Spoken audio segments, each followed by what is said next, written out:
Na ni matumaini yangu hujambo na karibu mtazamaji wa B5 kwenye mahojiano yetu haya mengine mazuri kabisa. Tunakutana hapa kwa ajili ya kuzungumza masuala mbalimbali. La kwangu jina Julita Mushi. Leo tunazungumza kuhusiana na event ambazo zinakuwa zikiandaliwa, event za wanawake. Na moja kati ya event kubwa sana ambayo inafanyika hapa katika mkoa wa Kilimanjaro ni event inafahamika kama Mwanamke Shupavu Kilimanjaro. Hivyo ndivyo ambavyo ilikuwa inafahamika mwanzoni, lakini baada ya mageuzi ya event hii kufanyika zaidi ya miaka 3-4, basi wakaona isiishie tu Kilimanjaro, ikaitwa Mwanamke Shupavu Tanzania. Maana yake ni kwamba Mwanamke Shupavu inakwenda kuangalizia katika mikoa yote hapa nchini Tanzania.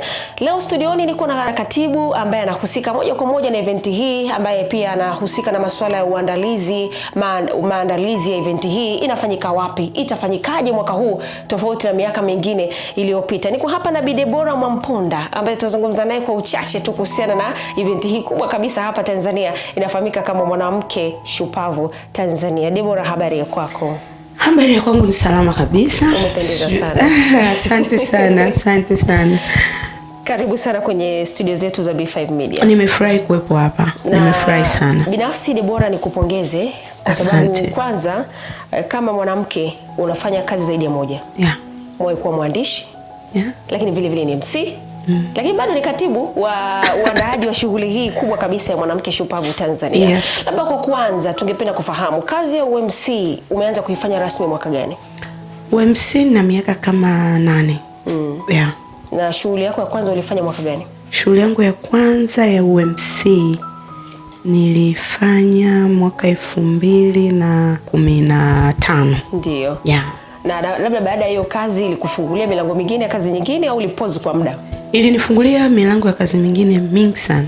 Kazi nyingine nyingi sana. Sawa kabisa. Na tukiachana na hii ya UMC, nimezungumzia pia hapo kwamba wewe ni mwandishi wa habari. Yeah, professional. Hongera sana. Asante.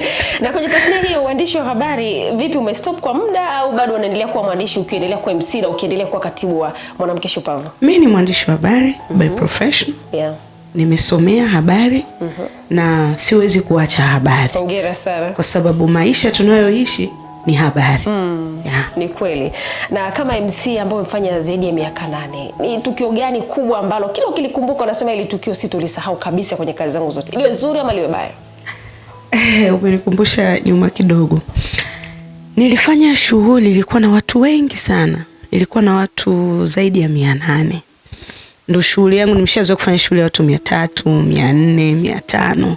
Sasa hiyo siku nikafanya shughuli kubwa ya watu zaidi ya 800. Ma MC wengi tuna package. Kuna MC, DJ na muziki. Mimi nimeenda na muziki wangu, nimeenda na DJ wangu. Sasa kwenye 1 na 2 katikati ndo maharusi wanakaribia kuingia. Kuna kifaa kikaungua. Sasa kile kifaa hakikuwa kwenye timu yangu. Ilikuwa kwenye timu ya ukumbi ambao tulikuwepo. Sasa kuna zile sintofahamu za wanakamati wanaitana.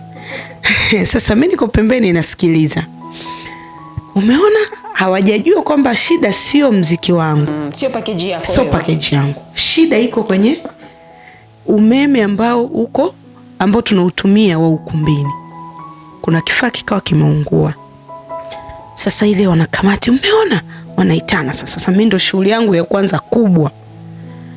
Tuliwaambia tungemchukua MC fulani. Wanatajwa sasa wale MC ambao kipindi hicho wako peak. Sijui unaelewa. Tungemchukua MC fulani. Mmeona vitu vidogo vidogo kama hivi? Mimi nasikia niko pembeni. Just imagine. Ndo najitafuta na nimeamini shughuli hile ndo itanipa ukubwa kwenye tasnia ya UMC. Of course nilijisikia vibaya. Nikaenda kwa DJ wangu, nikazungumza naye, akaniambia relax Dabra. Tutafanya kazi. Kwa akawa ananituliza, lakini kichwani kwangu yanapita yale maneno ambayo nilikuwa nimeyasikia kwenye ile kamati. Nilijisikia vibaya sana, na mpaka leo ni tukio langu ambalo ningesema nikate tamaa ningeacha. Unasikia mtu anataja na mention majina ya MC wakubwa. Nilijisikia vibaya mno. Pole sana kwa changamoto na hongera kwa kuendelea kusimama. Yeah. Watumishi Night Gala Nikiwa pale kwenye event ya watumishi ulikuwepo Debora kama MC. Yeah. Utuambie, Kilimanjaro kuna MC wengi sana. Kwa nini Debora ulikuwa kwenye ile event? Ilikuwaje? Ile event kwanza nimshukuru Mungu. Cha kwanza nimefanya event nyingi za corporate, lakini ile kwa sababu ilihudhuriwa na watu wengi, ni event ilikuwa ni ya watumishi wastaafu wanaagwa. Kwa hiyo kuna watu kutoka sehemu mbalimbali. Kumbuka mgeni rasmi alikuwa ni mkuu wa mkoa wa Kilimanjaro, Nurdin Babu. Hawezi kuja mwenyewe, anakuja na timu. Kwa tayari kutakuwa na wakuu wa wilaya, kutakuwa na wakurugenzi, kutakuwa na waratibu. Kwa hiyo siku napigiwa simu, alinipigia simu mkurugenzi wa manispaa ya Moshi, Mwajuma Abasi Nasombe. Akaniambia, Dabla, tunataka tusaidie kuongoza shughuli yetu ambayo inafanyika kama siku 4 mbele. Ndio nikamwambia okay, nikaangalia ratiba yangu, nikakuta sina kazi wala sina ratiba yoyote. Nikamrudia nikamwambia, ni sawa mheshimiwa, tutaweza kufanya kazi. Mimi najua ni pati ndogo tu ya yani labda ya halmashauri tu pale. Shughuli kumbe iko kimkoa zaidi. Najua baada ya siku 2 sasa naona zile posta, unajua mitandaoni, posta mgeni rasmi mkuu wa mkoa na mambo ya protocol, sasa hapo lazima yawepo. Sijui kama unaelewa. Lakini nakumbuka nishafanyaga event ya design hiyo, lakini haikuwa kubwa kama hii ya watumishi. Kwa nikarudi, nikajitathmini nilivyokuwa nafanya nyuma, nikasema nini niongeze, nikajiongeza kwenye baadhi ya vitu, nikazingatia pia mambo ya protocol. Basi shughuli kama ambavyo mliona ikaenda, ikawa nzuri. Kwa maana hiyo tunaweza kusema mpaka sasa hii ndio shughuli yako kubwa zaidi ya watumishi Night Gala? Yes. Okay. Kwenye upande wa corporate. Hongera sana. Na sasa tuelekee kwenye mwanamke shupavu Tanzania. Mwanamke shupavu Tanzania ni kitu gani? Mwanamke shupavu Tanzania ni tamasha kubwa la wanawake ambalo linawakutanisha wanawake. Miaka ya nyuma tulikuwa tunakutana wanawake wa Kilimanjaro. Tulikuwa tunaita mwanamke shupavu Kilimanjaro. Lakini tulivyoona inakuwa tunapata wanawake kutoa mikoa tofauti, tukasema tuite mwanamke shupavu Tanzania. Kama unakumbuka mwaka jana tumepata wanawake kutoka mkoani Tanga, tumepata wanawake kutokea mkoani Dodoma, Arusha, Manyara, walikuja wakahudhuria. Na mwaka huu tumeona simu zinalia nyingi kutoka Dar es Salaam, kutoka Mwanza. Watu wanataka kujua hii mwanamke shupavu Tanzania huwa inakuaje. Unajua watu wanasema huku kaskazini, watu wengi wanajua mwanamke shupavu inafanyika wapi? Dar es Salaam. Lakini mwanamke shupavu inafanyika kaskazini. Tukasema tuite mwanamke shupavu Tanzania kwa sababu tunapata wanawake kutoka mikoa tofauti ya Tanzania. Na ni sifa zipi zinamfanya mwanamke kuitwa mwanamke shupavu? Sifa ziko nyingi. Cha kwanza ni kujitambua. Yaani ukishajitambua wewe ni mwanamke shupavu, ukishajitambua wewe ni nani katika familia, katika jamii, ukajua majukumu yako, wewe ni mwanamke shupavu. Okay. Yeah. Na mchakato wa washiriki unakuwaje? Namna ambavyo mtu anaweza kushiriki sasa kwenye mwanamke shupavu Tanzania, mchakato wake ukoje? Okay. Mwanamke shupavu Tanzania mbali na kupeana elimu ni kama mtoko wa wanawake. Okay. Unajua wanawake tuna vitu vingi. Na hasa huko kaskazini utafutaji wa pesa umekuwa kama ndo namba 1. Watu hawapati mitoko. Kwa hiyo mwanamke shupavu tunatoa elimu ya ujasiriamali, tunatoa elimu ya malezi, tunatoa elimu ya ukatili, tunatoa elimu ya mahusiano na ndoa na Mungu. Okay. Hizo zote ni package ambazo zinapatikana kwa siku moja tu? Siku moja. Tunakuwa na wanenaji ambao ni wabobevu. Yeah. Ambao wapo kwa ajili ya kufanya wanawake waweze kupata kitu kwenye vichwa vyao. Mwaka jana tulikuwa na Daktari Kweka, daktari bingwa kutoka Hospitali ya Taifa ya Muhimbili, ambaye tunajua ukimfuatilia kwenye peji yake ukatizama, unaona kabisa huwa anatoa elimu ya mambo ya afya ya akili kwa wanawake. Yeah. Ni kweli. Na kitu kingine nimeona kwenye event zenu zote watu wanawake huwa wanapendeza kwa kuvalia sare. Wengine vitenge, wapo wanaotaka kuchanganya, wapo wanaoshona plain. Labda huu utaratibu wa mwanamke kutamani kushiriki sasa kwa mwaka huu, labda vitenge hivyo wanavipataje? Vitenge wanavipatia wapi? Vinapatikana kwa bei gani labda? Kitenge ni bei ya kawaida tu, kwa pesa za Kitanzania ni 30. Na tumechagua kitenge kwa sababu ndo icon ya mwanamke shupavu. Yaani kile kitenge sisi kwetu kitaenda miaka yote. Kitenge ni vazi la Mwafrika. Yes. Yeah. Lakini huwa mnabadilisha? Tunabadilisha tu rangi. Okay. Kitenge hiki ua hili litavaliwa mwaka huu, ua hili litavaliwa mwakani, hivyo. Sawa, hongereni sana. Mwaka jana nilikuwa sehemu ya wadau walioshiriki kina kulikuwa kuna performance pia zinafanyika kule ndani kwa sababu umesema kuna masuala ya elimu. Christian Bella alikuwa miongoni mwa wasanii ambao walitumbuiza kwa mwaka jana. Vipi kwa mwaka huu kwanza? Tunatarajia kuwa na mwanamke shupavu tarehe ngapi? Kuna upande wa msanii tuna msanii mkubwa sana. Okay. Au ni surprise? Ni surprise. Mwishoni kabla wiki moja ya mwanamke shupavu tunamtangaza msanii ambaye tutakuwa naye. Wanawake wanatoa maoni mengi, tunamtaka msanii, tunaangalia sasa wanawake wataburudika na msanii gani. Kwa sisi mwaka huu tunakwenda kusimamisha. Tunaenda kuisimamisha Kaskazini. Msanii ambaye tutakuwa naye ni mkubwa sana. Sawa, labda kwa mwaka huu mmetarajia ku launch event hii mwezi wa ngapi? Tarehe 2 mwezi wa 8. Okay. Tarehe 2 mwezi wa 8, Uringe Social Hall pale ndio tunafanyia. Okay. Na kwa sababu umesema kuna wanawake wengi ambao watakuwa kule ndani, labda huwa mna desturi ya kuwapa kipaumbele. Tunafahamu kwenye kupambana tunatofautiana level. Kuna ile labda kumtambua labda Deborah kwa sababu ya kitu fulani, labda zawadi, vyeti. Kuna vitu kama hivyo kwenye hii event? Miaka yote tunafanya. Huwa tunatoa tuzo.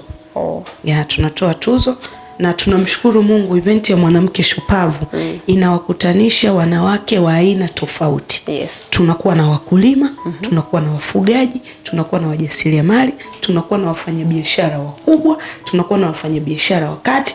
Yani tuna wanawake wa aina zote. Sasa ukitaka kufahamu mwaka huu tuna wanawake ambao ni mafundi garage. Wow. Ambao watashiriki, wataenjoy. Na vigezo vya mtu kupatiwa tuzo, wote tunapambana. Mnazingatia nini ili mtu aweze kupatiwa tuzo? Bahati nzuri kamati ambayo tuko nayo. Yani tunapomaliza mwanamke shupavu mwaka 2026. Maandalizi ya mwanamke shupavu ya 27 yanaanzia kesho. Kwa tunafanya research ambayo sio kwamba tunafanya waratibu. Tuna team, tuna kamati, tuna watu ambao wanatuambia mtu huyu, na sisi tunaenda tunamfanyia research. Kwamba atatufaa. Je, ile tuzo ya mwanamke mpambanaji itamfaa? Sawa. Na kwa mwaka huu ambao itakuwa tarehe 2 mwezi wa 8, mambo gani ya tofauti tutakayoyapata tofauti na sisi ambao tuliweza kuhudhuria mwaka jana? Mwaka huu kwanza kuna tofauti mkubwa. Kuanzia maandalizi mpaka event yenyewe. Sisi mwanamke shupavu tuna aina 2 za tiketi. Tuna VIP pamoja na nomo. Umeona? Tuna VIP na nomo. VIP tunampatia kitenge bure. Kwa sababu tiketi yake ni 130. Kwa hiyo tunakupatia kitenge bure na unapata huduma ya VIP. Nikisema huduma ya VIP umeijua. Kuanzia ukaribishwaji, chakula utakachokula, vinywaji utakavyokunywa. Yani wewe mtu wa VIP utakuwa huna pressure. Yani wewe huna pressure. Mtu wa nomo pia atakuwa hana pressure. Naye atapata chakula, atapata vinywaji, kitenge atanunua. Kwa hivyo sasa tofauti ya VIP ni kwamba VIP 130 alafu kitenge free. Lakini huyu mwingine kitenge anakuwa anakinunua na 30 inakuwa ni yani tiketi ni 70,000. Tiketi ni 70,000. Alafu kitenge ananunua. Alafu kitenge 30 kwa plus inakuwa 100. Sawa. Na niwapongeze sana. Lakini mimi naamini kwenye kila kitu ambacho kinafanyika vizuri, kinakwenda vizuri, kuna labda mlezi au mtu ambaye anasimamia hii taasisi, kwa sababu kwa ujumla umesema hii ni taasisi ya Power of Woman. Labda taasisi hii ya Power of Woman, nikikutoa wewe ambaye ni katibu labda na mwenyekiti, nani mwingine ambaye anasimama kuhakikisha kwamba taasisi hii inasimama vizuri? Okay. Kwanza natamani watu wafahamu mwenyekiti wa Power of Woman ambao ni waandaaji wa tamasha la mwanamke shupavu ni Neema Mkotia. Naye ni mwanahabari mwenzetu. Ndio. Mwandishi wa habari nguli kabisa, kapita media nyingi hapa mkoani Kilimanjaro, lakini ni MC mkubwa sana. Ana tuzo nyingi sana za kitaifa. Kwa hiyo tunasema kwamba hii eventi sio eventi ya kuiangalia kwa jicho dogo. Tunaiangalia kwa jicho kubwa. Tuna watu ambao wanatumonitor, wanatusimamia tunaweza kusema. Miaka 3 nyuma tulikuwa tunatamani tupate mlezi wa tamasha la mwanamke shupavu. Sasa katika heka zetu lazima tuangalie mtu ambaye anajali, anatambua thamani ya mwanamke katika jamii. Wapo wengi wanaotambua thamani ya mwanamke katika jamii, lakini sisi tukamuomba Mwajuma Abasi Nasombe ambaye ndo mkurugenzi wa manispaa ya Moshi awe mlezi wa mwanamke shupavu. Umeona? Na tulitamani tokea yuko Mwanga, kama unakumbuka. Tulimfuatilia. Ni mwanamke ambaye ni mpambanaji, ni mwanamke ukiangalia umri wake na mambo anayoyafanya ni makubwa. Tukasema yeye atatufaa. Hata ikitokea mkeka ukija kubadilika, yeye tutamuomba tuambie, bwana, mimi naenda hapa lakini natamani mbaki na fulani. Tunamshukuru pia mkuu wa wilaya ya Moshi mjini, Mheshimiwa Mzava, ambaye tokea amekuja kwenye wilaya hii amekuwa ni mmoja wa viongozi ambaye anatufanya tuendelee kupambana. Yaani anatufanya tuendelee kupambana. Na yeye ukiangalia ana mambo mengi. Nyie mnafahamu. Ana mambo mengi ambayo anayafanya. Lakini hajawahi kutuacha. Hata siku moja. Pia tumshukuru mkuu wa mkoa Nurdin Babu, miaka takribani 3 mfululizo yeye amekuwa ni mgeni rasmi. Na amehudhuria. Japo anakuwa na ratiba ambazo zimebana, lakini ana wasaidizi ambao wanashiriki, wanakuja, na tunashukuru sana wakurugenzi ambao wanatokea halmashauri zote za mkoa wa Kilimanjaro. Tunawashukuru pia wakuu wa wilaya, tunawashukuru waratibu ambao pia huwa wanahudhuria kwenye event yetu. Sawa kabisa, na kwa sababu kwa mwaka huu tunategemea utofauti utakuwa mkubwa, na mimi nikiwa miongoni mwa watu ambao nitahudhuria kwenye event hii ya mwanamke shupavu, kwa sababu napenda kujifunza kila leo, kujifunza kuhusiana na masuala ya kimaisha. Labda bado mlango uko wazi kwa wale watu ambao wangependa kudhamini labda shughuli hii ya mwanamke, labda kama mnatoa milango kwa ajili ya mtu ambaye angependa kudhamini, kama ni mfanya biashara labda angependa kuja kutangaza biashara yake, milango bado iko wazi? Milango iko wazi, milango iko wazi. Napenda kuambia Watanzania na wadau tofauti ambao wanataka kudhamini tamasha la mwanamke shupavu. Japo tunataka kusema asante kwa TANESCO Kilimanjaro ambao wao mwaka jana walikuwa tunasema ni main sponsor wa tamasha kubwa kabisa la wanawake ambalo linatambulika kama mwanamke shupavu, na tulikuwa na kampeni ya pika na umeme. Na tulipita wilaya zote 7 za mkoa wa Kilimanjaro, na wilaya moja ambayo KITANESCO iko mkoa wa Kilimanjaro ni wilaya ambayo inaitwa Simanjiro, iko mkoa wa Manyara.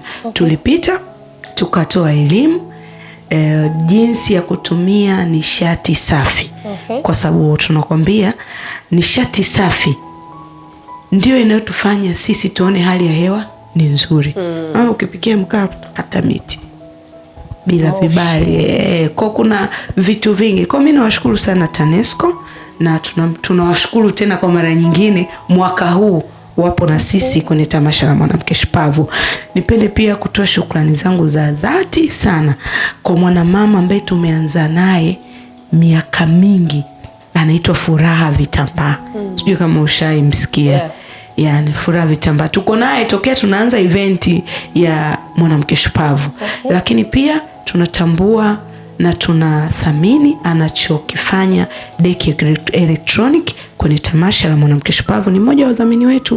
Huu mwaka wa 3 anaendelea kutushika mkono kwenye tamasha letu. Lakini tuna Niki Magari Moshi. Niki Magari Moshi tuko naye pia miaka mingi, anatushika mkono kwenye tamasha la Mwanamke Shupavu. Bila kusahau jamani, wako wengi. Bila kusahau Banana FM ni moja ya radio ambayo inatusapoti. Nitoe shukrani zangu za dhati sana kwa Moshi FM. Ni radio ambayo imekuwa na sisi mwaka jana tumezunguka nao, na tunategemea pia mwaka huu tutawaomba pia tuweze kuwa nao. Lakini pia niseme asante sana ziende kwa Jenga na Bista. Ni kijana ambaye ametambua thamani ya mwanamke. Lakini pia Sebasto, na yeye ni kijana lakini ameweza kutambua thamani ya mwanamke. Wapo wengi, lakini pia tunawakaribisha wengine waweze kushiriki, kutushika mkono ili tamasha liweze kufanikiwa. Tuna msanii mkubwa, tuna wanenaji, si ndio? Hao wote wanatakiwa fanyaje? Walipwe. Ni kweli. Yeah. Kwa hiyo tunawakaribisha wadau tofauti tofauti ambao wanaweza wakatushika mkono. Sawa, Debora kama katibu. Sasa tukichanganya vitu vyote sehemu moja, MC, mwandishi, katibu, Jenga na TANESCO, unawezaje kugawa muda wako Debora kufanya mambo yote bado kama mwanamke una zile privacy zako binafsi? Mwanzo uliniuliza swali, Mwanamke Shupavu ni mtu wa aina gani? Yeah. Ni mtu anayetakiwa kujitambua. Kwa hiyo mimi ratiba yangu ya kugawa majukumu kwenye shughuli zangu iko very smart. Okay. Mimi ni MC, huwezi kufanya UMC asubuhi mpaka jioni na huwezi kufanya UMC kila siku. Kwa hiyo mara nyingi shughuli zinatokea weekend. Zikitokea Jumatatu, Jumanne ni mara chache sana. Si ndio Kwa hiyo nikija kwenye swala la mambo ya Mwanamke Shupavu, ndo maisha yangu. Yaani Mwanamke Shupavu ndo maisha yangu. Nitoke, nikakae na wanawake, niwape elimu. Mwanamke anatakiwa kujitambua, mwanamke anatakiwa kuleaje familia, mwanamke anatakiwa, yani mwanamke unatakiwa uwaji.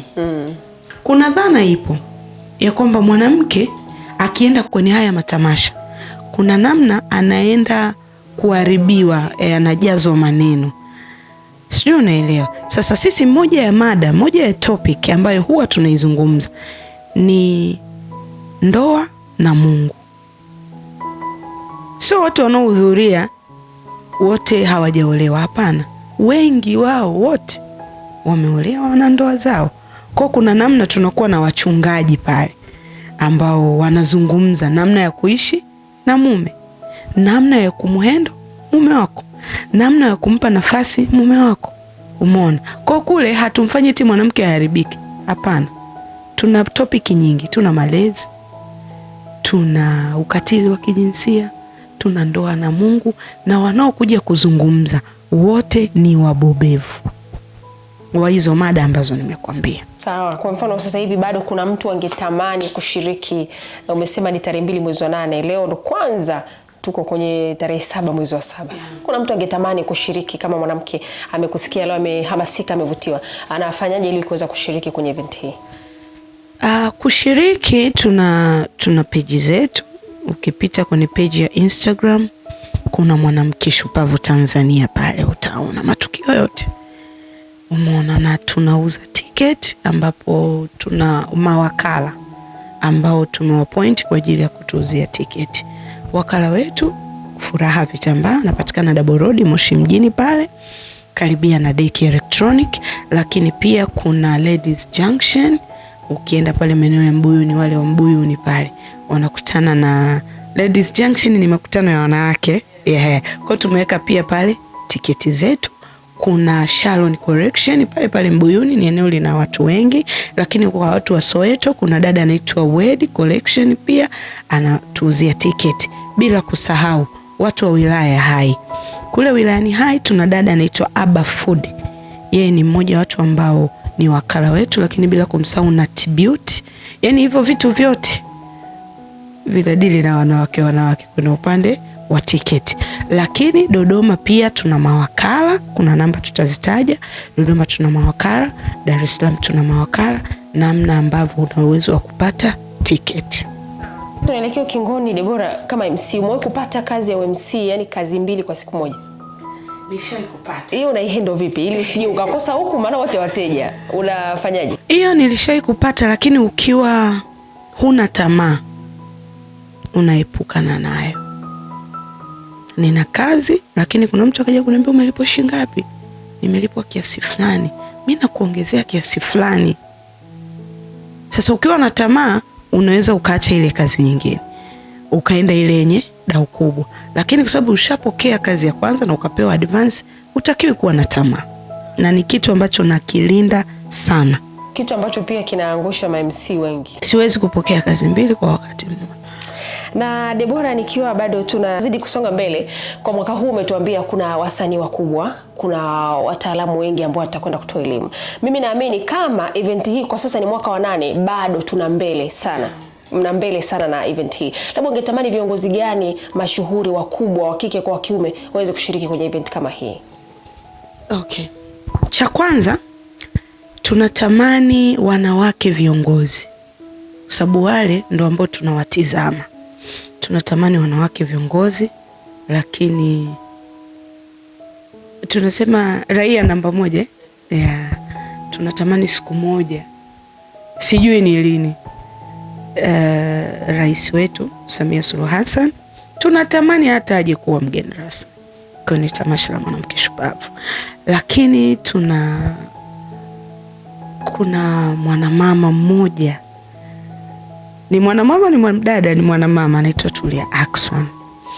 Amekuwa ni mwanamama ambaye wanawake wengi ambao wanajitafuta, aidha ni kwenye mambo ya siasa, aidha ni kwenye mambo ya upambanaji, wanamwangalia. Huenda yeye asijue, lakini watu wengi wanamtizama lifestyle yake. Dunia iko kiganjani sasa hivi. Lifestyle yake, namna anavyoishi, tunatamani uhudhurie. Lakini pia tunatamani sana Dorothy Gwajima aweze kuhudhuria. Unaona kampeni anazokutana nazo sasa hivi, anaingia hata live TikTok.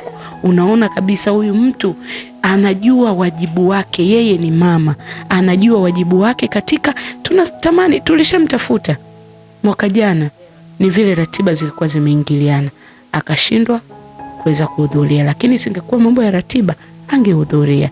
Tunatamani pia kina Jokati Mwigelo waweze kuhudhuria kwenye tamasha letu.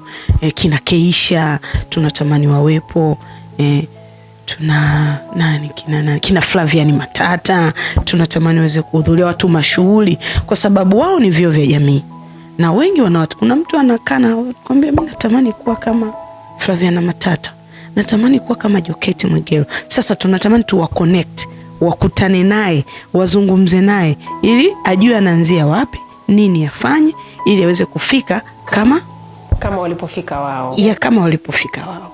Nafsi nikupongeza sana kwa maono hayo makubwa, kwa sababu hiyo hautafanya kwa ajili ya waandaaji, unafanya kwa ajili ya wale washirika wanawake ambao watahudhuria kule, kuconnect na wale viongozi. Sasa unajua kiongozi wala wakizungumza kwa uchache, mtu anaweza kujua kumbe alikuwa hivi, akafanya hivi, leo amefika hapa. Viongozi, wafanya biashara wakubwa ambao tayari wameshafikia malengo yao, tunatamani waweze kuhudhuria. Tunatamani viongozi wanawake, viongozi wa bunge, viti maalum wanawake waweze kuhudhuria. Tunatamani wafanya biashara wakubwa na wadogo waweze kuhudhuria. Tunaelekea ukingoni. Mkoa wa Kilimanjaro na madiwani wanawake, una madiwani viti maalum wanawake. Mpaka sasa kuna diwani yoyote au diwani viti maalum ambao tayari amekwisha kuchukua kitenge kwa ajili ya kuhudhuria? Yes, tuna madiwani. Tuna diwani ambaye anahudhuria kabla hajawa diwani mpaka amekuwa diwani. Diwani viti maalum anaitwa Aisha Gogo. Ni mmoja wa madiwani ambao kwanza huwa anatushika mkono, pia anahudhuria kwenye event yetu. Tunafurahi tunavyomuona. Ni mbali na hapo, kuna wabunge wengine ambao huwa wanatamani kuhudhuria, ila ratiba zile za kibunge wanashindwa kuhudhuria, lakini wengi wao wanahudhuria. lipi hasa unawaachia watazamaji wa B5 kuhusiana na faida za kuhudhuria tarehe 2 mwezi wa 8? Kwanza, maisha tunayoishi yanahitaji watu. Ukija kwenye tamasha la Mwanamke Shupavu, tayari pale dunia yako inakwenda kufunguka. Unakutana na watu. Kama wewe ni mfanya biashara, ukifika pale ukakutana na watu, ukazungumza na watu, kuna kitu tu utapata. Yani hautoondoka mtupu. Yani kuna kitu tu utapata. Utaongea na wewe, mimi nauza vyombo, basi nitapata mteja. Mimi nafanya hivi, utapata marafiki pale ambao watakupa idea, utapata marafiki wapya.